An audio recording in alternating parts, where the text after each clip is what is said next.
All right, starting with the setup, based on the IKEA-like directions, you're gonna set up the base station first, click it into place, screw some stuff in. Find the screws, they're actually in the accessories box. Everything on the opposite side of this page, which is the general directions, has A1, A4, B6. Those are gonna indicate the stuff. That's why I said it's like IKEA. So first things first, we're gonna come over here, mine the cardboard. I'm trying to kill grass, but you connect the top portion here, and then the underside, there are 4 screws to help keep that in place. And then you move on to putting the base station screws in to keep the base station from moving around on you. So we'll come back as soon as that's done. Once we have everything locked down, we're supposed to put the robot on here and plug it in and then do the RTK connection.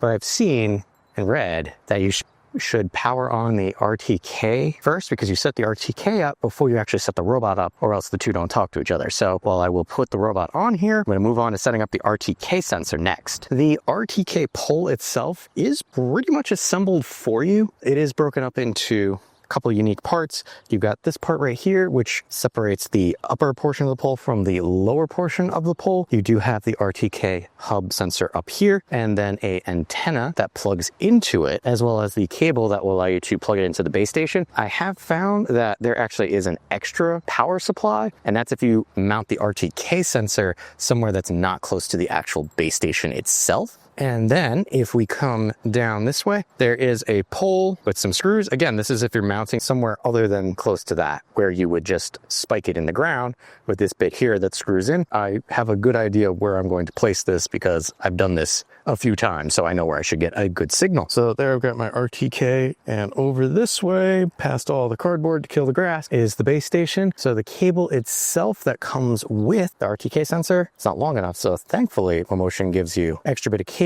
and then spikes and clips to keep the cable maintenance for the RTK in check. Now that we have the RTK and the robot hooked up to the base station and everything's wired up except for the MAMMOTION power pack there, just shy of the camera, right around here is the connection port that goes right in there. It is color coded, which I greatly appreciate, so you can see gray goes to gray, and there's even a nice little clip in there to help keep it from moving around. So that's gonna be the next step. We're gonna plug everything in and things should start up.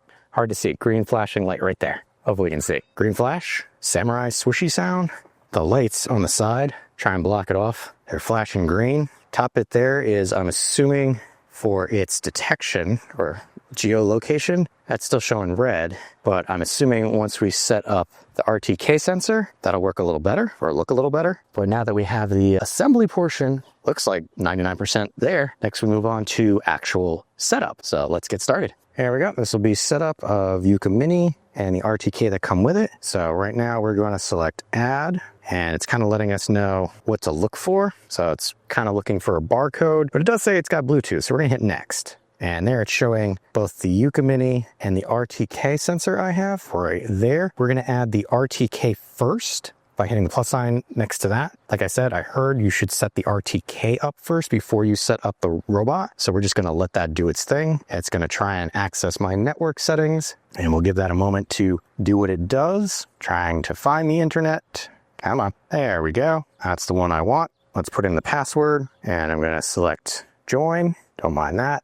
It is joining my IoT network. I'm actually kind of surprised that the signal is not as strong as I've seen with other RTK, because I've got a decent Wi-Fi router. So it could just be the location of that, just because it's lower to the ground than other ones that I've had. But we'll see. We'll let that load up, connect itself. All right, so it has been added successfully. All right, so it wants me to bind a robot. So maybe I read that incorrectly, but we're gonna add the Yuka Mini now. And again, this is all looking under Bluetooth. So this part of the setup is actually really easy to do. And we're just gonna let that link things up right there. Don't mind that. All right, we're gonna throw this onto my IoT network, just like I did for the RTK, and selecting join, and it is joining.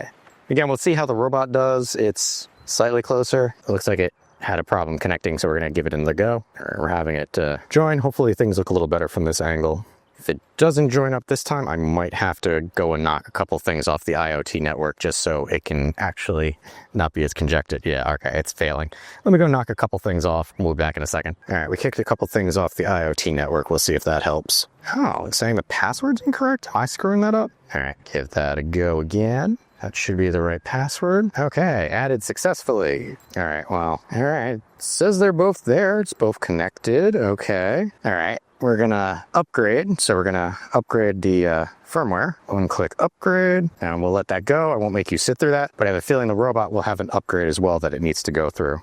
So we'll let it do that as well. After one of the most rage-inducing upgrade and setups that I've ever had with a robot lawnmower, I think we're actually ready to start mapping, even though right there it's saying that the charging station is not located, and we're gonna say got it. And we're just gonna create a map now, because at this point I just want to create a map. So it's kind of giving us examples of what we should do, location of everything. So all right, there it's kind of telling us locate the charging station while the robot is charging, do not stand in front of. Oh, and it's wasn't standing in front of it, but it is. So there we go. It's kicking it out, and it says we could start mapping an area. So I'm gonna do that. All right, we kind of got this situated where we want to start.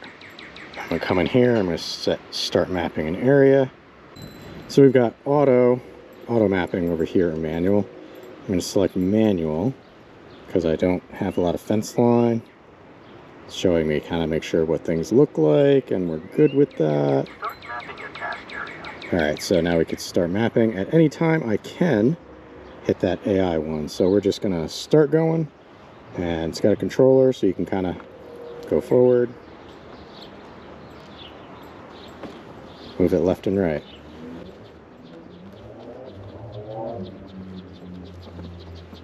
Not quite as smooth as a controller for a video game, but I get the idea. Here, we will back across this way. As we're in the trees, as you can see how it does. Just keep going. That's going to be grass later. Hopefully they know how it's down. There we go. Go more. You might look another a little bit. I can push this on there. Not right on this one, don't need a little space. I'm gonna jump it. Get you back here. And return, and turn, and turn. Okay, I'm just gonna come across this way. Okay, good. Jump in there. Not gonna lie, the controls are not the best. I wish they would stay big the entire time to make it easier to navigate around stuff. Alright, we're gonna stop here, go around, we're gonna more. Hands like this, otherwise have problems. So we're just gonna kind of do this. Like that. And just restrict down this way. Like these things are right a little bit. They're trying to have stuff. Okay, do restrict this way. Have a little space under the deck. Yeah, these things are right. Now come under the deck. This way. This part's a little bouncy, so we're gonna let it do its thing here. Okay. Stopping it there. Going around this way. Okay. And that should complete it. Right there it's saying save. So we're going to save it. We want to create a no-go. So we got to hit create and then no-go. Pull, blah, blah, blah. All right, so we have to get to the no-go site. So we're gonna do that first. So start mapping a no-go zone. And repeat again.